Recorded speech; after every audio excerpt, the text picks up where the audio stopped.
Still on press freedom, in our African reports today, we'll take a look at a recent interest. But before that, let's have a case study of the main character of concern. Simon Ateba, born 1979, and some other information has it is 1980, is a Cameroonian journalist who is the White House correspondent for Today News Africa. Ateba was born in Cameroon. He is proficient in 5 languages, that is French, English, Ewondo, Mangisa, and Yoruba. Ateba worked for the news magazine in Nigeria for 9 years. He appeared in the documentary Nigeria's Millionaire Preachers about religion becoming a big business in Nigeria in 2011. By then, Ateba had investigated the link between religion and money in Nigeria for about 5 years and had been beaten up at least once during those investigations. Well, on August 28, 2015, Atebe was arrested by Cameroonian authorities and accused of spying for Boko Haram as he investigated the living conditions of Nigerian refugees camped in the country's north.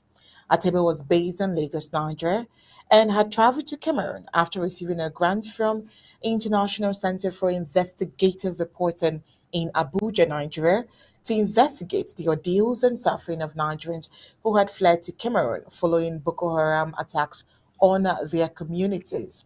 He was released after being detained for 4 days. Atebe's arrest and detention were condemned by the Cameroon's Journalism Trade Union. In December 2021, Atebe questioned Jane Paskey about the Omicron-linked travel ban President Biden imposed on 8 African nations. And in March 2022, he asked the White House for comments on the Will Smith-Chris Rock slapping incident at the 2022 Academy Awards ceremony. In December 2022, Atebe had a tense exchange with Karim Jean-Pierre at the White House. And on March 3rd, 2023, this year, Ateba stated on Twitter that he had been denied membership in the White House Correspondents Association. He shared the text of a letter in which the organization said they could not verify his employment at any news organization that regularly covers the White House and cited issues with his behavior in the briefing room. On March 28, 2023, Ateba shouted at Karine Jean-Pierre during a press conference that included the cast of the comedy series Ted Lasso. Ateba claimed that Jean-Pierre had discriminated against him by not calling on him during her 7-month tenure as White House press secretary. In response to Ateba's behavior, the White House press office sought to tighten rules governing the issuance of so-called hard passes, which allow reporters like Ateba to enter White House grounds without prior permission. Well, Ateba later claimed he was banned from the White House Correspondents' Dinner. Only news organizations that employ WHCA members are allowed to buy tickets to the dinner. Because Ateba's application to join the association was rejected, he couldn't buy tickets to the event. However, another outlet could invite him as a guest. Well, now, in a move that has alarmed free press advocates, the White House announced on Friday that journalists with press badges will have to reapply for new ones by July 31st. And this decision has raised concerns about the First Amendment rights of journalists, as it is believed to be in response to Simon Ateba, a reporter for Today News who was sparred multiple times with White House Press Secretary Karine Jean-Pierre, as we brought to you. Well, Atebe had a heated exchange with Karim Jean-Pierre, White House press secretary, in March. The exchange highlighted Pierre's alleged bias against Ateba, who claimed he had not been called on for questions in 7 months. Ateba maintains that the new rules are designed to oust him from the press room. The new requirements for press badges includes obtaining accreditation from the press galleries in the Supreme Court, Senate, or House of Representatives. The process can take between 6 months to a year for new applicants, potentially sidelining Ateba for a significant amount of time.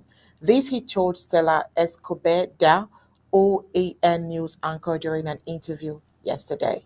Well, the White House notice stated that journalists who fail to act professionally could have their badges revoked, raising questions about what constitutes professionalism in the press room. And we start to wonder if the White House is now directly or indirectly hindering press freedom, especially just after World Press Freedom Day.